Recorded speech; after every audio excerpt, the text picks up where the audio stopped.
ನಮಸ್ಕಾರ. ಇವತ್ತಿನ ನಮ್ಮ ಚರ್ಚೆಗೆ ಸ್ವಾಗತ.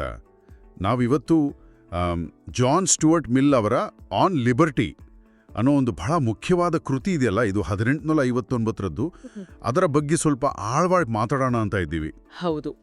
ವಿಕ್ಟೋರಿಯನ್ ಕಾಲದಲ್ಲಿ, ಅಂದರೆ ತುಂಬಾ ಸಾಮಾಜಿಕ ಕಟ್ಟುಪಾಡುಗಳಿದ್ದ ಕಾಲದಲ್ಲಿ, ವ್ಯಕ್ತಿ ಸ್ವಾತಂತ್ರ್ಯದ ಬಗ್ಗೆ ಈ ಪುಸ್ತಕ ಹೇಗೆ ಮಾತಾಡುತ್ತೆ ಅನ್ನೋದು ನಿಜಕ್ಕೂ ಗಮನಾರ್ಹ ಅಲ್ವಾ? ಖಂಡಿತವಾಗಿಯೂ.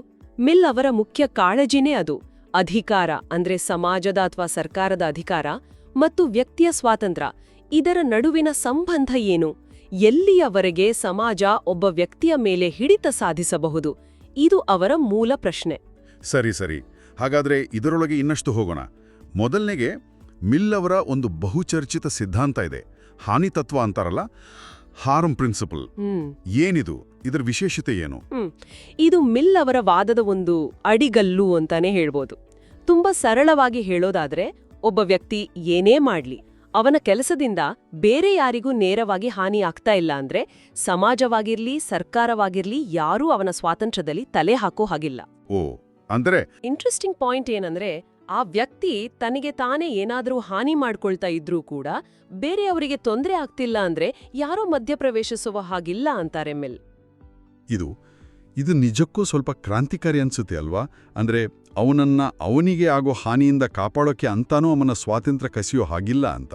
ಹೌದು, ಅದೇ ಅವರ ವಾದ. ಆದ್ರೆ ಈ ಹಾನಿ ಅನ್ನೋ ಪದ ಇದೆಯಲ್ಲ, ಅದನ್ನ ಹೇಗೆ ಡಿಫೈನ್ ಮಾಡೋದು? ಅದು ಸ್ವಲ್ಪ ಕಷ್ಟ ಅಲ್ವಾ?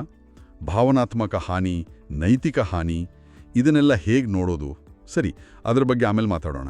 ಸದ್ಯಕ್ಕೆ ಈ ಚಿಂತನೆ ಮತ್ತೆ ಅಭಿವ್ಯಕ್ತಿ ಸ್ವಾತಂತ್ರ್ಯ, ಅದ್ರ ಬಗ್ಗೆ ಮಿಲ್ ಏನ್ ಹೇಳ್ತಾರೆ?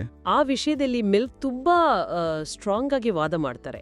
ಅವರ ಪ್ರಕಾರ ಯಾವುದೇ ಅಭಿಪ್ರಾಯವನ್ನ ಅದು ಎಷ್ಟೇ ಸರಿಯಿಲ್ಲ ಅನ್ಸಿದ್ರೂ ಅದನ್ನ ಹತ್ತಿಕ್ಬಾರ್ದು. ಯಾಕೆ? ಅದಕ್ಕೆ ಕಾರಣಗಳೂ ಕೊಡ್ತಾರೆ.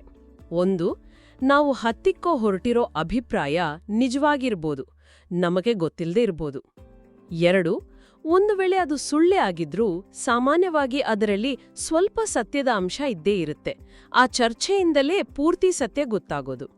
ಮೂರನೇದಾಗಿ, ಸರಿ ಅಂತ ನಮಗೆ ಗೊತ್ತಿರೋ ಸತ್ಯವನ್ನೇ ಆಗ್ಲಿ ಅದನ್ನ ನಾವು ಪ್ರಶ್ನೆ ಮಾಡದೆ, ಚರ್ಚೆ ಮಾಡದೆ ಸುಮ್ಮನೆ ಒಪ್ಕೊಂಡ್ಬಿಟ್ರೆ ಅದು ಬರೀ ಒಂದು ಸತ್ತ ಸಿದ್ಧಾಂತ ಆಗ್ಬಿಡುತ್ತೆ.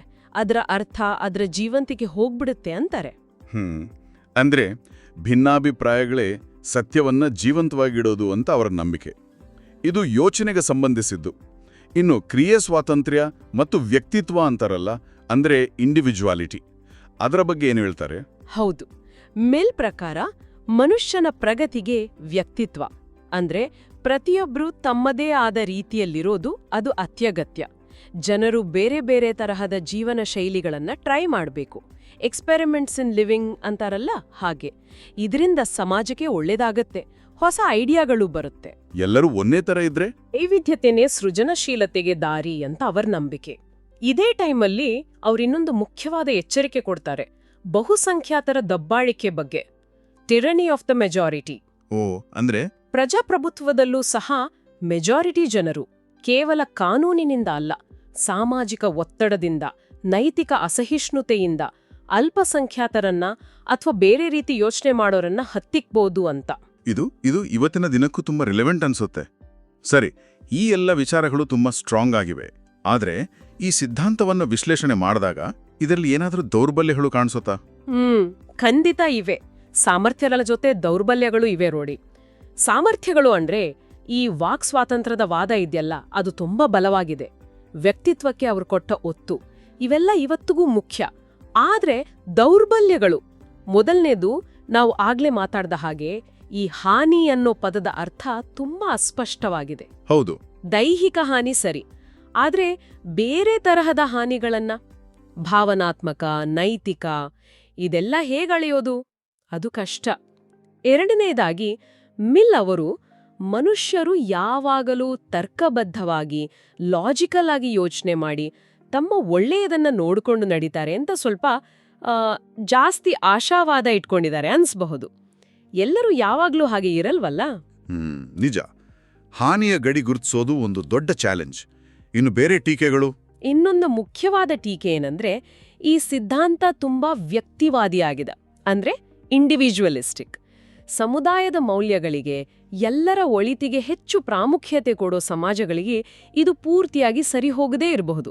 ಓಕೆ. ಜೊತೆಗೆ ಸಮಾಜದಲ್ಲಿ ಮೊದಲೇ ಇರೋ ಕೆಲವು ಸಮಸ್ಯೆಗಳಿವೆಯಲ್ಲ, ಸ್ಟ್ರಕ್ಚರಲ್ ಇನ್ಇಕ್ವಾಲಿಟೀಸ್ ಅಂತಾರಲ್ಲ, ಅಂದ್ರೆ ಬಡತನ, ಜಾತಿ, ಲಿಂಗ ತಾರತಮ್ಯ, ಇವುಗಳನ್ನ ಮಿಲ್ ಅವರ ಸಿದ್ಧಾಂತ ಸರಿಯಾಗಿ ಗಣನೆಗೆ ತಗೊಂಡಿಲ್ಲ ಅನ್ನೋ ವಾದನೂ ಇದೆ. ಸ್ವಾತಂತ್ರ್ಯ ಅಂದ್ರೆ ಬರೀ ಯಾರೂ ಅಡ್ಡಿಪಡಿಸದೇ ಇರೋದು ಮಾತ್ರ ಅಲ್ಲವಲ್ಲ, ಅದಕ್ಕೆ ಬೇಕಾದ ಅವಕಾಶಗಳೂ ಇರಬೇಕಲ್ವಾ? ಹೌದು, ಈ ಪಾಯಿಂಟ್ ಕೂಡ ಮುಖ್ಯ. ಈ ಎಲ್ಲ ಸಾಮರ್ಥ್ಯ ದೌರ್ಬಲ್ಯಗಳನ್ನ ಇಟ್ಕೊಂಡು ನೋಡಿದ್ರೆ ಸುಮಾರು 150 ವರ್ಷಗಳ ಹಿಂದೆ ಬರೆದ ಈ ವಿಚಾರಗಳು ಇವತ್ತಿನ ಜಗತ್ತಿಗೆ ಎಷ್ಟರ ಮಟ್ಟಿಗೆ ಪ್ರಸ್ತುತ? ಅತ್ಯಂತ ಪ್ರಸ್ತುತ ಅಂತಾನೆ ಹೇಳ್ಬೇಕು. ತುಂಬಾ ರೆಲೆವೆಂಟ್. ನೋಡಿ, ಇವತ್ತು ನಾವು ಅಭಿವ್ಯಕ್ತಿ ಸ್ವಾತಂತ್ರ್ಯದ ಬಗ್ಗೆ ಮಾತಾಡ್ತೀವಿ, ಸೆನ್ಸಾರ್ಶಿಪ್ ಬಗ್ಗೆ, ಸರ್ಕಾರದ ಕಣಗಾವಲು, ಆನ್ಲೈನ್ ಪ್ರೈವಸಿ, ಮಾರಲ್ ಪೊಲೀಸಿಂಗ್, ಈ ಎಲ್ಲದರಲ್ಲೂ ಮಿಲ್ ಅವರ ವಾದಗಳು ಮತ್ತೆ ಮತ್ತೆ ಬರ್ತವೆ. ಹೌದು. ವಿಶೇಷವಾಗಿ ಈ ಸೋಷಿಯಲ್ ಮೀಡಿಯಾದಲ್ಲಿ ನಡೀತಿರೋ ಕ್ಯಾನ್ಸಲ್ ಕಲ್ಚರ್ ಇದೆಯಲ್ಲ, ಅಥವಾ ಗುಂಪು ಸೇರಿ ಒಬ್ಬರನ್ನ ಟಾರ್ಗೆಟ್ ಮಾಡೋದು, ಇದನ್ನೆಲ್ಲ ನೋಡಿದಾಗ ಮಿಲ್ ಅವರು ಹೇಳಿದ ಬಹುಸಂಖ್ಯಾತರ ದಬ್ಬಾಳಿಕೆಯ ಎಚ್ಚರಿಕೆ ಎಷ್ಟು ನಿಜ ಅನ್ಸುತ್ತೆ ಅಲ್ವಾ? ಖಂಡಿತ. ಹಾಗಾದ್ರೆ ಒಟ್ಟಿನಲ್ಲಿ ಹೇಳೋದಾದ್ರೆ ಜೆ.ಎಸ್. ಮಿಲ್ ಅವರ ಆನ್ ಲಿಬರ್ಟಿ ಅನ್ನೋದು ಕೇವಲ ಒಂದು ಹಳೆ ಪುಸ್ತಕ ಅಲ್ಲ. ಅದು ವ್ಯಕ್ತಿ ಸ್ವಾತಂತ್ರ್ಯದ ಪರವಾಗಿ ನಿಂತಿರೋ ಒಂದು ನಿರಂತರ ವಾದ. ಸರ್ಕಾರದ ಮತ್ತು ಸಮಾಜದ ಅತಿಯಾದ ಹಸ್ತಕ್ಷೇಪದ ವಿರುದ್ಧ ಅದು ವ್ಯಕ್ತಿಯ ಆಯ್ಕೆ ಮತ್ತು ಚಿಂತನೆಯನ್ನ ಎತ್ತಿ ಹಿಡಿಯುತ್ತೆ. ಹೌದು, ಖಚಿತವಾಗಿ. ಅದರಲ್ಲಿ ಕೆಲವು ಮಿತಿಗಳಿರಬಹುದು, ಒಪ್ಕೊಳ್ಳೋಣ. ಆದ್ರೂ ಸ್ವಾತಂತ್ರ್ಯ ಮತ್ತು ಜವಾಬ್ದಾರಿ, ಇದರ ನಡುವೆ ಒಂದು ಬ್ಯಾಲೆನ್ಸ್ ಹೇಗೆ ಸಾಧಿಸೋದು ಅನ್ನೋದಕ್ಕೆ ಮಿಲ್ ಅವರ ಚಿಂತನೆಗಳು ಇವತ್ತಿಗೂ ನಮಗೆ ದಾರಿ ತೋರಿಸ್ತವೆ.